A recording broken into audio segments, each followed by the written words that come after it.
May 9th, 2026, Makalu, Nepal, the fifth highest mountain on the planet and one of the coldest places a human body can still keep a pulse. Konstantin Smirnov, 53 years old, had just reached the summit. Somewhere on the way down, alone, out of oxygen, he stopped. He lay down in the snow at 7,720 meters.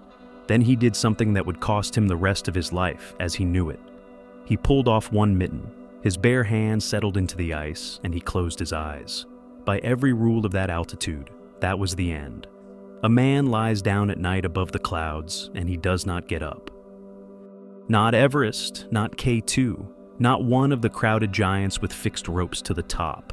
Makalu is the fifth highest mountain on Earth, and one of the most feared, a pyramid of rock and blue ice where a single unroped slip means a fall of thousands of feet. Fewer people summit it in a decade than reach Everest on one busy morning. So, when a company sells you a guided ascent of Makalu, it is really selling you one thing: trust. That trust is what this whole story turns on. Konstantin Smirnov was not a novice wandering above his ability.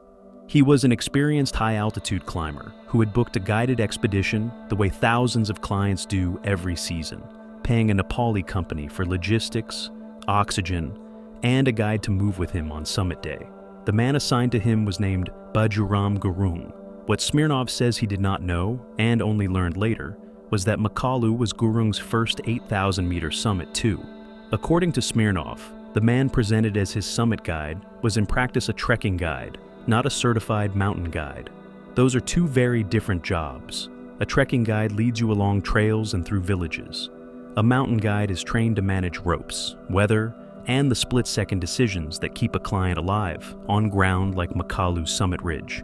That gap is where the danger lived. To understand what happened to Konstantin Smirnov, you have to understand the season around him. This was not a quiet year on the 8,000-meter peaks. On Makalu alone, an American climber named Shelly Johannesson died in an avalanche within a day or two of Smirnov's summit.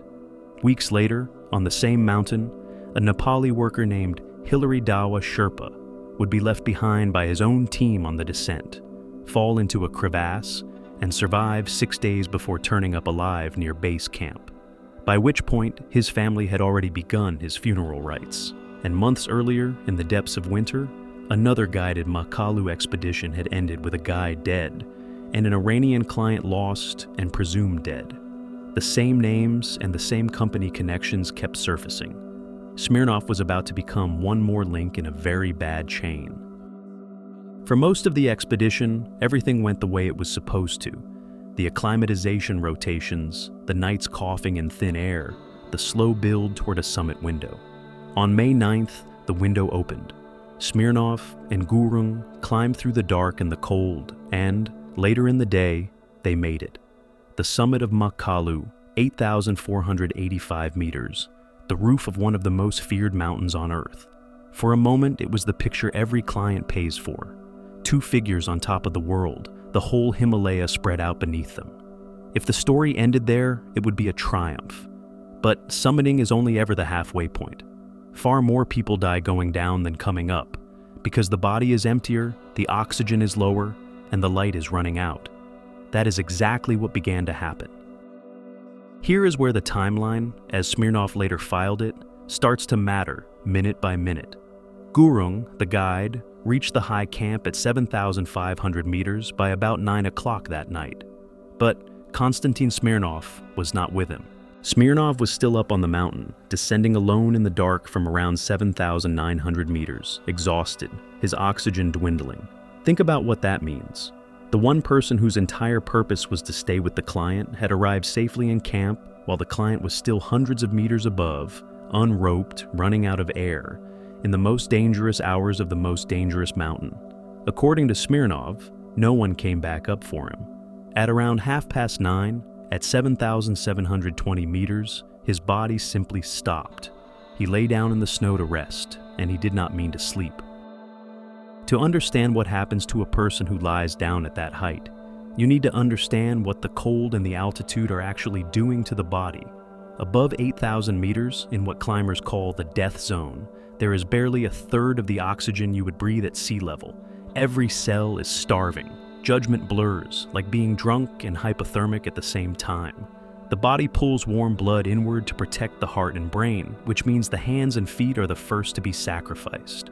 When Smirnov pulled off his mitten and lost consciousness with his bare hand in the snow, that hand was already being abandoned by his own circulation. Frostbite at that altitude does not take hours to do permanent damage, and a man asleep in the snow at 7,700 meters is, in almost every case ever recorded, a man who is dying. So, he slept. His hand froze. His body cooled. By any reasonable expectation, this was the last chapter. But far below, a rescue was forming, and this is where the two sides of the story split hardest.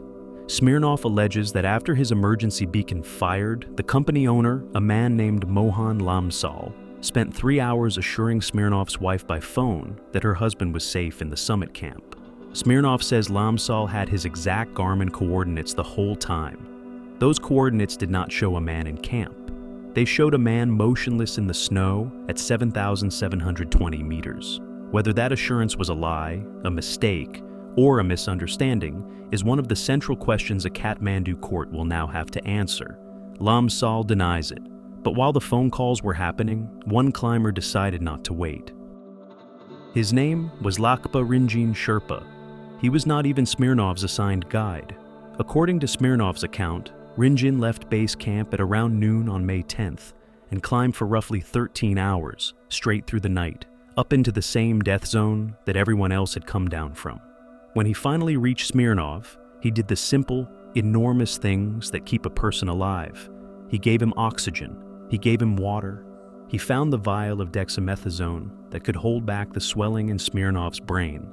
Smirnov says Rinjin later told him that another 2 or 3 hours would have been too late, that he had arrived at the very edge of the window between a rescue and the recovery of a body. One man had left the client behind. A different man, who owed him nothing, walked all night to carry him back from the dead.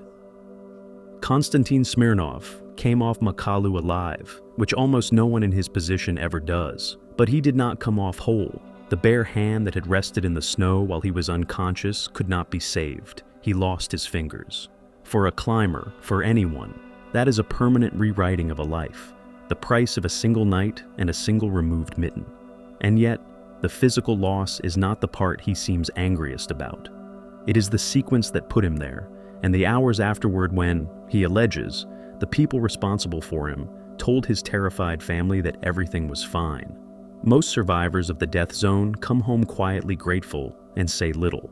Smirnov did the opposite. He went home, he gathered his GPS data, his medical records, and his timeline, and he walked into a law firm in Kathmandu. What he filed there had never quite been filed before. According to his lawyers at Imperial Law Associates, Konstantin Smirnov's case is the first time a foreign client has successfully filed suit against a Nepali expedition company and its guide. That may sound like a small procedural detail. It is not.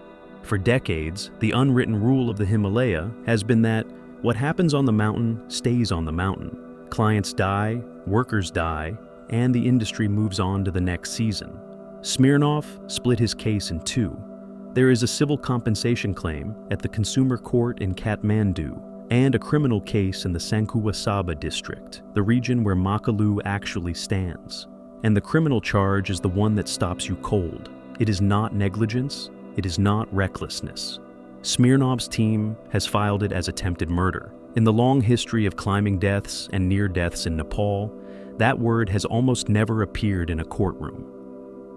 The theory behind that charge is worth understanding because it is more careful than it first sounds. Smirnov's lead attorney has explained that leaving the client alone on the descent on its own would be negligence. What allegedly elevates it, in the lawyer's argument, is what came next.